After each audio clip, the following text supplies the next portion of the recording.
Thursday, November 12, 2020. Hello everyone. Welcome to this new edition of the Press Review on JDC TV. Issues surrounding the Anglophone crisis make headline news on most English newspapers published this day. We begin with the Guardian Post, which carries as main headline, Government losses battle to coerce freed Nso Fon's return to palace. According to the paper, attempt by Yaoundé to score political points following the release of kidnapped Fon Sembinglo crumbled like a pack of cards as the Nso ruler stood his grounds not to be escorted by the military to his fundum. Get to know more on the circumstances which surrounds his refusal by reading the full story on page 3.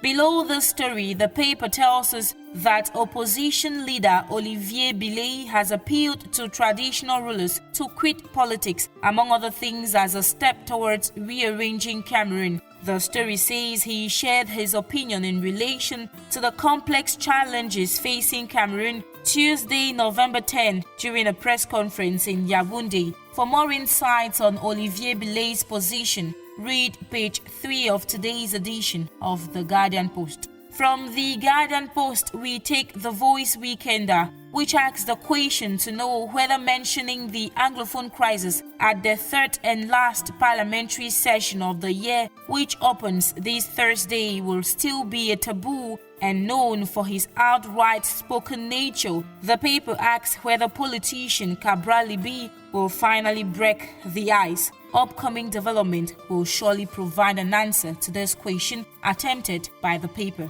In the editorial of today's edition, the paper appeals to the head of state to awaken, take pity and end the 4-year-long bloody Anglophone crisis, which has brought untold sufferings to the people in the regions. You can read the full editorial on page 2 of the Voice Weekender, published this Thursday.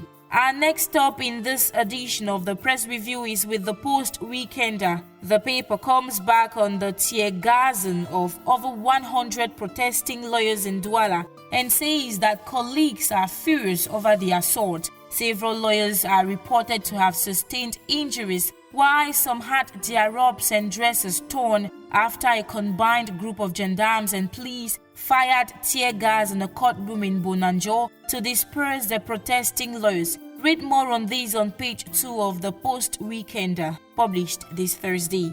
In its main headline, the Post says that an explosion in Buea causes commotion, injures many and damages a good number of cars. The paper comes back on the incident on page 3.